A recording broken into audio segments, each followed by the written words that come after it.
welcome back to another video. I'm Candice Latham, and the goal of this channel is for us to grow our finances, grow our minds, and overall just grow into better people who create better habits. That's what the goal around here is, and welcome back to another video. Mistake I see people making when it comes to debt freedom. Now, before I get into that, I want to make sure that you guys have downloaded my free guide on getting unstuck, addressing your inner money mindset so that you can start moving forward in your finances. So make sure you click the link in the description box to download that free guide. I was reading an article this morning on CNBC.com, and they talked about how what consumers want most in 2020 is a debt-free life. That's right, everyone wants to have a debt-free life in 2020, but on our road to debt freedom, there are some critical mistakes. Well, there's one critical mistake that I see so many people making, and I just wanted to address that in today's video.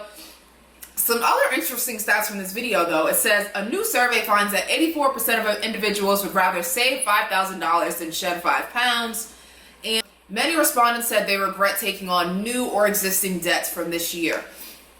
Recently, and there was this guy that I was talking to, and he was talking about his finances and all the sacrifices that he's been making. You know, he used to live in a fancy apartment, then he downgraded and got some roommates, so he was able to save money there to put towards his debt.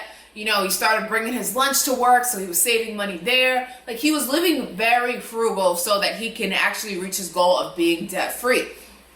Now, his debt-free goal was going to take some time, maybe 4 or 5 years he has until he was actually debt-free. He had stopped his 401k payments completely and was just going to use all of that money to put towards his debt, right? Because he was like, I read it, I'm doing the baby steps. Dave Ramsey said that I have to pay off all my debt before I can invest, so that's where all my money is going.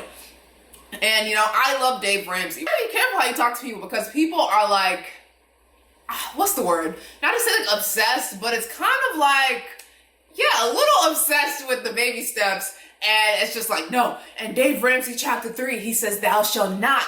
It's just, and I know I might get some flack for this video because, you know, personal finances is personal. You have to do what's best for you and your situation. But I just want to say that if you are putting every single dime towards your debt, what if you're not debt-free for another 5 years, right? What if you're not debt-free for another 10 years and you're putting all of this money into your debt, but you're not really growing your assets? You're not really building your wealth because all of your money is just going to this debt. Now you get to this place of, okay, you're finally debt-free, right? You spent 5 to 10 years paying off all of this debt, using the snowball and the avalanche method, and then what? Now your net worth is at zero, right? You're at a zero net worth, and now you have to take time, years to build up your assets again. And you missed out on all that time that your money could have been growing in the market. You missed out on compound interest, which is your money like racks on racks on racks, growing on growing on growing. Interest on interest, right? You've missed all of that because you were so focused on this goal of being debt-free.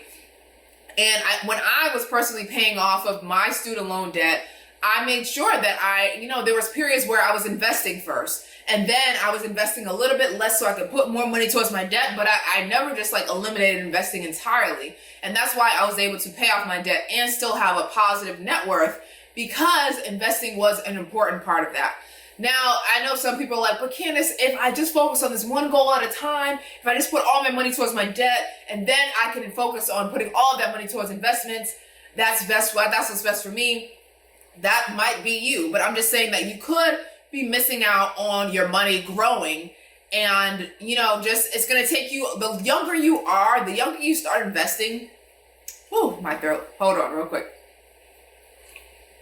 The younger you start investing, the better it is, and the more time your money has to grow in the market. And that's why I don't recommend you putting every single thing towards your debt so that you can be debt-free and then investing later on, because it's like, you're kind of behind now. You are behind because you missed out on all these years your money could have been growing.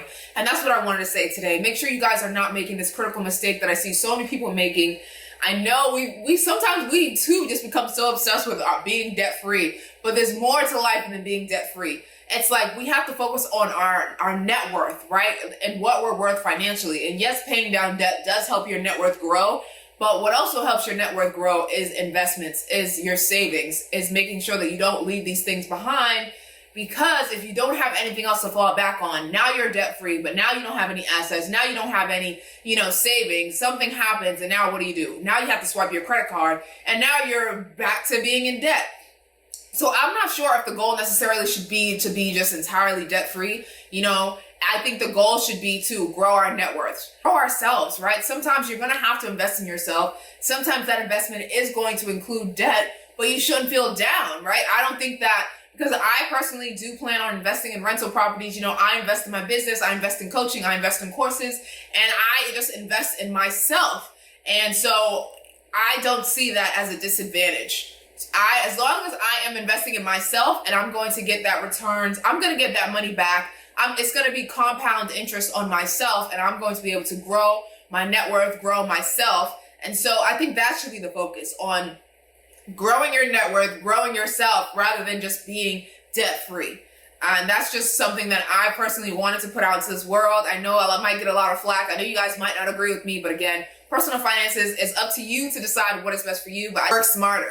I know we all want to be debt free so bad, but I think the goal should be to just grow our assets, grow ourselves, invest in ourselves. And you know what? As time goes on, the debt will go down. But you know what else would also happen? Your net worth and your assets will grow up, will continue to grow, and will continue to increase. And so that's all I wanted to say to you guys today, is just make sure that you're not just seeing things from one side. You should be thinking about different angles of how you can approach your goals. Are you trying to be debt free for the right reasons? Are you, what is the rush to be debt free? Why do you want to be debt free so bad? And is being debt free causing you to neglect other goals, other experiences? And make sure you download that free guide and on getting unstuck, addressing your inner money mindset, so that you can start making goals and progress towards your finances. In 2020, we have to be smarter. We have to be smarter in 2020 when it comes to our finances. And of course, we have to focus on building wealth and not just solely focusing on being debt free, because, our assets are extremely important in the long run. Thank you guys so much for tuning in. And until next time, I'm Candice Latham, and bye guys.